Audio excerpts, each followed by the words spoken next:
Good morning बच्चों। बच्चों हम लोग अपनी संचयन पाठ पुस्तक का पाठ 2 सपनों के से दिन पाठ का अध्ययन कर रहे हैं। बच्चों मैंने आपको पाठ पढ़ाया, हम लोगों ने 2 पाठ का पढ़ा, अभी हमारा पाठ पूरा नहीं हुआ है। तो हम लोग पाठ में क्या पढ़ रहे थे कि जो फौज में भर्ती करने के लिए जो पूरी फौज के ऑफिसर्स लोग, अधिकारी लोग जो है पूरी फौज लेकर के आते थे और गांव-गांव में जाकर के नौटंकी तमाशा, रात में टेंट लगा के तमाशा दिखाते थे और उसमें बताते थे कि क्या हमारी सुविधाएं हैं, यानी फौज में भर्ती रहेंगे तो क्या आप लोगों को मिलेगा। अभी आप फटे जूते पहनते हो, वहाँ जाओगे तो अच्छे नए बूट मिलेंगे। अभी फटे कपड़े पहनते हैं, वहाँ जाएंगे तो आपको सूट मिलेंगे। इस ढंग का गाना गा गा के लोगों को आकर्षित, वहाँ की सुविधाओं को बता करके आकर्षित करते रहे, जिससे लोग फौज में भर्ती हो। बच्चों आगे देखिए क्या होता है। कभी कभी हमें भी महसूस होता है कि हम भी फौजी जवानों से कम नहीं। लेखक अपनी बात बताते हैं। धोबी की धुली वर्दी और पालिश किए बूट और जुराबों को पहने जब हम स्काउटिंग की परेड करते तो लगता हम फौजी हैं। लेखक बता रहे हैं कि जब मैं वाइट कपड़े पहनता और जुराबे और शूज़ पहन के जब मैं भी स्काउट के लिए जब प्रैक्टिस करता, स्काउटिंग परेड करता, तो लगता कि हम भी किसी फौजी से कम नहीं है। ऐसी फीलिंग उनके मन में आती। मास्टर प्रीतम चंद को स्कूल के समय में कभी भी हमने मुस्कुराते या हंसते न देखा था। उनका ठिकना कद, दुबला पतला परंतु गठीला शरीर, माता के दागों से भरा चेहरा और बाज सी तेज आंखें, खाकी वर्दी, चमड़े के चौड़े पंजों वाले बूट, सभी कुछ ही भयभीत करने वाले हुआ करते थे। उनके बूटों की ऊंचाई एड़ियों के नीचे भी खुरियां लगी रहती थी, जैसे टांगे के घोड़े के पैरों में लगी रहती है।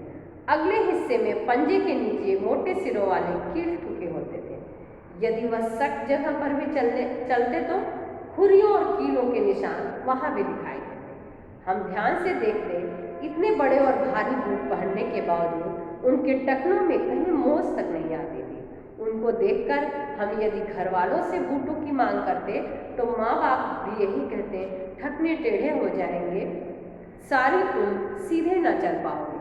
बच्चे बताते हैं कि जो प्रीतम चंद मास्टर थे वो जूते पहनते रहे, उसकी हील में अलग से लगा लेते रहे, सोल लगाते रहे कांटेदार, और उनकी चेहरे पर चेचक का दाग, छोटी छोटी आँखें, चिकना कद, तो वो जो एकदम भयानक डरावना उनका लगता रहा। और जब वो जूते पहन के चलते रहे, ठक ठक की जो आवाज़ होती रही, तो हम लोग घर पे भी वैसे ही जूती खरीदने के अपने पेरेंट्स से बोलते रहे, तो वो लोग क्या बोलते थे, वो लोग कहते रहे कि नहीं ऐसे जूते पहनोगे तो पैर खराब हो जाएगा या सीधे चल नहीं पाओगे। मास्टर प्रीतम चंद से हमारा डरना तो स्वाभाविक था, परंतु हम उनसे नफरत भी करते थे। कारण तो उसका मारपीट था। बच्चे बोल रहे प्रीतम चंद मास्टर से हम लोग का डरना स्वाभाविक था क्योंकि उतने स्ट्रिक्ट टीचर थे, हमेशा डांटते मारते रहते थे, तो डरते थे लेकिन चिढ़ते भी थे। जैसे अधिक मारने वाले टीचर से नहीं बच्चे चिढ़ते हैं, तो वैसे लेखक बताते हैं कि हम लोग उनसे चिढ़ते भी थे। उसका कारण यही था कि अत्यधिक हम लोगों को मारते पीटते थे। हम सभी को जो मेरी कक्षा के थे वह दिन नहीं भूल पाया जिस दिन हमें चौथी श्रेणी में फारसी पढ़ाने लगे थे। हमें उर्दू का भी तीसरी श्रेणी तक अच्छा अभ्यास हो गया था, परंतु फारसी तो अंग्रेजी से भी मुश्किल थी। अभी हमें पढ़ते 1 सप्ताह भी न हुआ होगा कि प्रीतम चंद ने हमें एक शब्द रूप याद करने को कहा और आदेश दिया कि कल इसी घंटी में जुबानी सुनेंगे। हम सभी घर लौटकर रात देर तक उसी शब्द रूप को बार बार याद करते रहे, परंतु केवल 2-3 ही लड़के थे जिन्हें आधी या कुछ अधिक शब्द रूप याद हो पाया। दूसरे दिन बारी बारी सबको सुनाने के लिए कहा तो एक भी लड़का न सुना पाया। तभी मास्टर जी बुर्राए, सभी कान पकड़ो।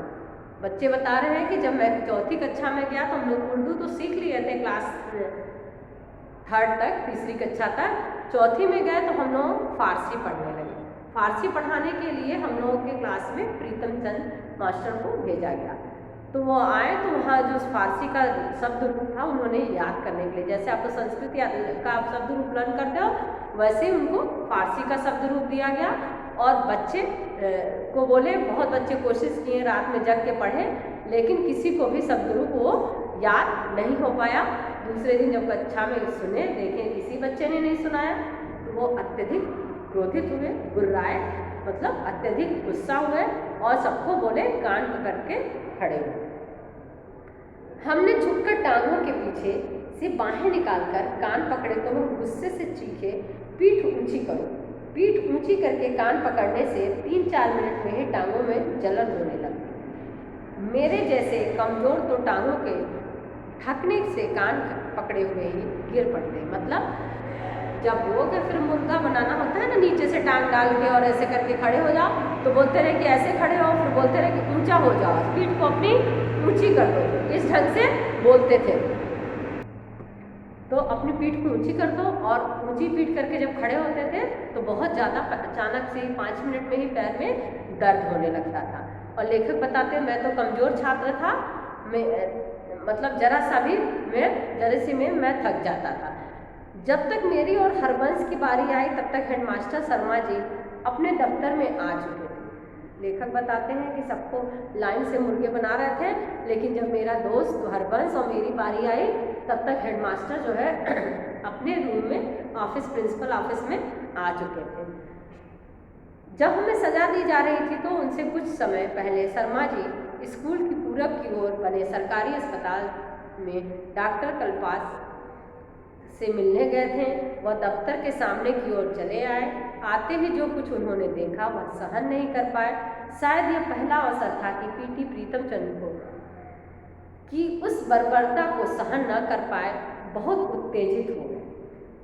प्रिंसिपल मारते बच्चों को देखे तो अत्यधिक क्रोधित हुए, और यह इनका जो बर्बरता था, बच्चों के ऊपर जो कर रहे थे अत्यधिक मारपीट, मुर्गा बनाना, यह उनको बर्दाश्त नहीं हुआ। और वो उत्तेजित होकर गुस्सा से क्या बोलते हैं, What are you doing? Is it the way to punish the student of 4th class? Stop it. बोले stop it. ये कोई तरीका है क्लास 4th के बच्चों को पनिशमेंट देने का? इस वे में इस तरह पर पनिशमेंट दिया जाता है? अभी तुरंत इसको बंद करो। हमें तब अंग्रेजी नहीं आती थी, क्योंकि उस समय 5वीं श्रेणी से अंग्रेजी पढ़ानी शुरू की जाती थी, परंतु हमारे स्कूल के 7वीं-8वीं श्रेणी के लड़कों ने बताया था कि शर्मा जी ने कहा था, क्या करते हैं, क्या 4थी श्रेणी को सजा देने का यह ढंग है? इसे फौरन बंद करो। लेखक बोलते हैं कि जब हमें वो ऐसा बोले, तो हम लोग तो इंग्लिश नहीं समझे कि क्या इंग्लिश में बोल के गए, लेकिन और बच्चे, जैसा कि होता है कि टीचर को प्रिंसिपल गुस्सा करे, डांटे, या बच्चों को बहुत इंटरेस्ट होता है देखने में, तो वैसे ही बच्चे भी, दूसरे क्लास के बच्चे जो 7th-8th के बच्चे थे, वो लोग, क्योंकि स्कूल में क्लास 5 से इंग्लिश पढ़ाई जाती थी, तो इनको नहीं आती थी, लेकिन 7th-8th के बच्चे इंग्लिश समझ लेते थे। वो लोग बताएं कि प्रिंसिपल ने ऐसा ऐसा प्रीतम चंद मास्टर जी से कहा है। शर्मा जी गुस्से में कांपते बरामदे से ही दफ्तर में चले गए। ये सब बोलकर डांटते हुए गुस्से से अपने ऑफिस में चले गए। फिर जब प्रीतम चंद जी कई दिन स्कूल नहीं आए, तो यह बात सभी मास्टरों की जुबान पर थी कि हेडमास्टर शर्मा जी ने उन्हें मुअत्तल करके अपनी ओर से आदेश लिखकर मंजूरी के लिए अपनी रियासत की राजधानी नाभा भेज दिया है। बच्चे बोले कि उनको निलंबित कर दिया गया है, सस्पेंड जो होता है, और उनको भेज दिया गया है कि वहाँ पर राजधानी में जाओ और बताओ कि हम ऐसी गलती हमने किया था। वहाँ हजारीलाल नाम के महकमाए तालीम के डायरेक्टर थे, जिनसे ऐसे आदेश की मंजूरी आवश्यक थी। उस दिन के बाद यह पता होते हुए भी कि पीटी प्रीतम चंद को जब तक नाभा से डायरेक्टर बहाल नहीं करेंगे, तब तक वह स्कूल में कदम नहीं रख सकते। ये पता था कि पीटी मास्टर उनकी कंप्लेन कर दी है, तो जब तक स्कूल के जो डायरेक्टर हैं नाभा के, वो जब तक उनको बहाल नहीं करेंगे, उनकी नौकरी मतलब नहीं होगी, या वो तब तक वो स्कूल नहीं आ सकते। जब भी फारसी की घंटी बजती तो हमारी छाती धक धक फटने को आती, परंतु जब तक शर्मा जी स्वयं या मास्टर नौहरिया राम जी कमरे में फारसी पढ़ाने न आ जाते, हमारे चेहरे मुरझाए रहते। लेखक बताते हैं कि हम डरते रहते कहीं कि कहीं ऐसा ना हो फिर प्रीतम चंद सर जी आ जाए। लेकिन जब तक क्लासरूम में दूसरे नौरहरिया और राम मास्टर जी या जो शर्मा जी नहीं आते, बच्चे तब तक चेहरा मुरझाया रहता है, कहीं ऐसा ना हो कि प्रीतम चंद मास्टर ही क्लास में आ जाए, इस बात का बच्चों को डर था। फिर कई सप्ताह तक पीटी मास्टर स्कूल नहीं आए। पता चला कि बाजार में एक दुकान के ऊपर उन्होंने छोटी छोटी खिड़कियों वाला चौबारा किराए पर, जो छोटी छोटी खिड़कियों वाला एक कमरा जो है किराए पे ले रखा है, वहीं आराम से रह रहे हैं। कुछ 7वीं 8वीं के विद्यार्थी हमें बताया करते हैं कि उन्हें मुअत्तल करने की रत्ती भर चिंता नहीं थी। पहले की तरह ही आराम से पिंजरे में रखे 2 तोतों को दिन में कई बार भिगो कर रखे बादाम की गिरियां का छिलका उतार कर उन्हें खिलाते, उनसे बातें करते रहते हैं। उनके वे तोते हमने भी कई बार देखे थे। उनके साथ चौबारे में गए थे, जब हम बड़े लड़कों के साथ चौबारे में गए थे, जो लड़के पीटी साहब के आदेश पर उनके घर की काम किया करते थे। परंतु हमारे लिए यह चमत्कार ही था कि जो प्रीतम चंद बिल्ला मार मार कर हमारी चमड़ी तक उधेड़ देते, वह अपने तोतों से मीठी मीठी बातें कैसे करते थे। क्या तोतों को उनकी दहकती भूरी आंखों का भय न लगता। इतना बच्चे डरते थे कि पता चला उन लोगों को, बच्चे जो सीनियर क्लास के स्टूडेंट थे, बताया कि वो बाजार में एक कमरा लिए हैं, उसमें रहते हैं और एक तोता उन्होंने पाल रखा है, उसको बादाम भिंगा करके उसकी गिरी खिलाते हैं मुस्कुराते हुए। तो लेखक सुनते हैं तो बोलते हैं कि क्या इतना ज़्यादा ऐसे व्यक्ति का, इतने खुंखार व्यक्ति का, इतनी गुस्सैल व्यक्ति का यह रूप देख करके उन लोगों को आश्चर्य हुआ।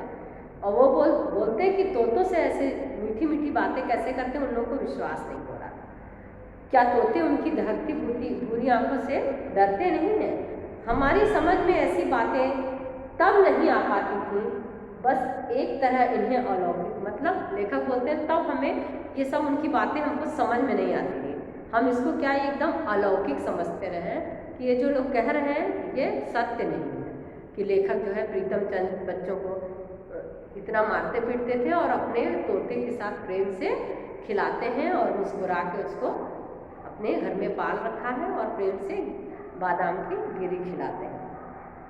तो बच्चों, हम लोग पाठ कंप्लीट कर लिए। हम लोग अब अगली क्लास में हम लोग लेसन 3 टोपी शुक्ला का अध्ययन करेंगे।